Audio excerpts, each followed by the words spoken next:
Assalamualaikum warahmatullahi wabarakatuh. Perkenalkan, nama saya Nur Hasanah, kelas MN20D dengan NIM 2280097.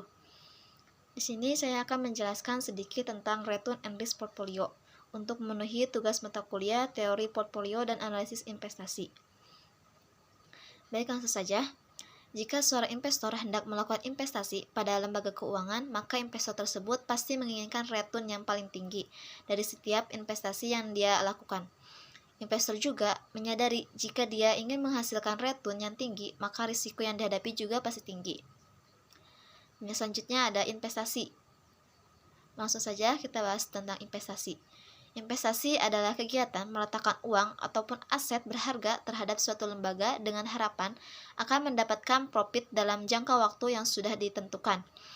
Adapun berikut ini sejumlah definisi tentang investasi menurut para ahli, yaitu menurut Handini, investasi adalah komitmen atas segala jumlah dana atau sumber daya lainnya yang dilakukan pada saat ini dengan tujuan memperoleh sejumlah keuntungan di masa datang. Sedangkan menurut Tandelilin, investasi bisa didefinisikan sebagai komitmen sejumlah uang atau sumber daya lainnya yang dilakukan saat ini dengan harapan memperoleh manfaat di kemudian hari. Kedua pengertian tersebut terlihat bahwa investasi adalah kegiatan menanamkan uang pada berbagai macam alternatif, baik itu aset real ataupun aset finansial. Perlu diketahui bahwa investasi tidak selalu berhasil mendapatkan keuntungan, bahkan tidak jarang yang terjadi kegagalan, karena investasi memiliki risiko. Untuk itu, sangatlah penting untuk memenuhi jenis investasi dan juga paham dengan baik risiko yang mungkin terjadi. Dan yang selanjutnya, selain dari investasi ada investor. Investor sendiri itu investor sering disebut sebagai pemegang saham atau sekuritas karena berinvestasi pada saham adalah cara yang paling umum dilakukan setiap orang ketika berinvestasi di zaman modern ini. Seorang pemegang saham, salah satu sekuritis yang disebut sebagai seorang investor saham, adalah orang yang membeli dan menjual saham ataupun sekuritas dengan menggunakan strategi untuk menghasilkan keuntungan yang paling maksimal. Namun, investor tidak selalu harus pemegang saham, karena investor juga adalah orang yang menginvestasikan uangnya untuk mengambil peluang keuntungan yang menarik. Menurut Handini, investor adalah pihak-pihak yang melakukan kegiatan investasi, sedangkan menurut Purwanto, investor adalah sering juga disebut pemodal, adalah pihak yang menginvestasikan dana pada sekuritas. Lalu selanjutnya, selain dari atas tersebut, selanjutnya kita bahas tentang return dan risk. Return dan risiko merupakan dua sisi mata uang yang selalu berdekatan. Untuk itu, ketika seseorang berinvestasi, maka selain menghitung return yang diharapkan, investor juga harus memperhatikan risiko yang harus ditanggungnya. Menurut Tandelilin, investor harus pandai-pandai mencari alternatif investasi yang menawarkan tingkat return diharapkan yang paling tinggi dengan tingkat risiko tertentu, atau investasi yang menawarkan return tersebut pada tingkat risiko terendah. Adapun pengertian return adalah faktor yang memotivasi investor untuk melakukan investasi yang juga merupakan imbalan yang diperoleh atas keberaniannya untuk menanggung risiko atas investasi yang dilakukannya. Ada dua komponen utama yang diperoleh dari return investasi, yaitu yield dan capital gain, di mana yield merupakan aliran pendapatan yang diperoleh secara periodik dari investasi yang ditanamkan, sedangkan capital gain adalah kenaikan ataupun penurunan dari berbagai sekuritas, bisa dalam bentuk saham ataupun surat-surat hutang lainnya, yang dapat memberikan profit bagi seorang investor. Lalu selanjutnya ada pengertian dari risiko. Risiko itu sendiri merupakan kemungkinan perbedaan antara return aktual yang diterima dengan return harapan. Semakin besar kemungkinan perbedaannya, berarti semakin besar risiko investasi tersebut. Sedangkan return realisasi portofolio merupakan rata-rata tertimbang dari return realisasi tiap-tiap sekuritas tunggal di dalam portfolio. Return ekspektasi portfolio merupakan rata-rata tertimbang dari return ekspektasinya setiap sekuritas tunggal dalam portfolio. Dalam konteks portfolio, risiko dari suatu aset dibagikan menjadi dua komponen, yaitu ada risiko sistematis dan ada juga risiko tidak sistematis.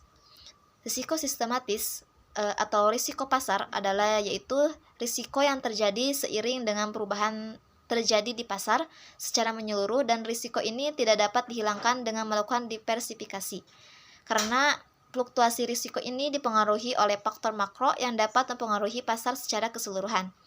Dan yang selanjutnya untuk risiko tidak sistematis, yaitu risiko tidak sistematis sering disebut dengan risiko perusahaan, di mana dengan melakukan strategi diversifikasi, maka dari risiko dapat meminimalisir sebab risiko ini hanya ada dalam satu industri tertentu.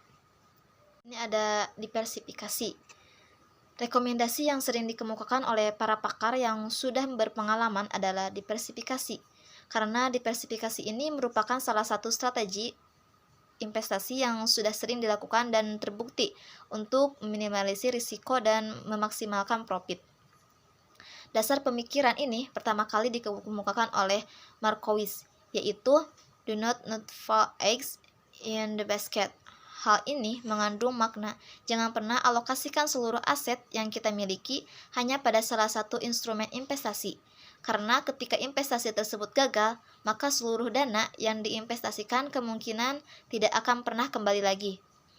Adapun beberapa prinsip diversifikasi portfolio, diantaranya yaitu diversifikasi random, yang mana diversifikasi random ini merupakan diversifikasi yang disebut dengan diversifikasi secara naif, di mana diversifikasi ini terjadi ketika seorang investor berinvestasi dengan menempatkan dananya pada berbagai jenis aset-aset yang berbeda dan dilakukan secara acak. Ada diversifikasi Markowitz. Diversifikasi Markowitz ini disebut dengan mean variance model, karena pertimbangan informasi karakteristik aset sangat diutamakan adalah tingkat return dan risiko, atau mean variance. Dan yang selanjutnya ada analisis risiko portfolio. Konsep pengurangan risiko dengan cara menambahkan sekuritas ke dalam portfolio dikenal dalam manajemen portfolio. Konsep ini menjelaskan jika ingin mendapatkan manfaat yang maksimal dari pengurangan risiko, maka hal yang perlu dilakukan adalah dengan menambahkan sekuritas secara terus-menerus ke dalam portfolio. Tentunya, manfaat yang akan diperoleh ada batasannya, yaitu sampai mencapai titik di mana manfaat ini akan berkurang, walaupun kita menambah sekuritas dalam portfolio. Di sini ada estimasi return dan risk portfolio. Melakukan estimasi return dan risiko portfolio artinya kita akan menghitung return harapan dan risiko dari berbagai aset individual yang kita kombinasikan dalam portfolio. Yang pertama adalah menghitung return harapan dari portfolio, yaitu dengan menghitung rata-rata tertimbang dari suatu return harapan masing-masing aset individual dalam portfolio, maka return harapan dapat diestimasi. Dan yang selanjutnya untuk menghitung risiko portfolio, menghitung return portfolio berbeda dengan menghitung risiko portfolio, karena risiko portfolio bukan merupakan rata-rata tertimbang risiko dari masing-masing sekuritas. Ada 3 hal yang perlu ditentukan ketika akan menghitung risiko portfolio, yaitu varians setiap sekuritas. Yang kedua ada covariance antara satu sekuritas dengan sekuritas lainnya. Dan yang ketiga bobot portfolio untuk masing-masing sekuritas. Cukup sekian dari saya, kurang lebihnya mohon maaf. Terima kasih. Wassalamualaikum warahmatullahi wabarakatuh.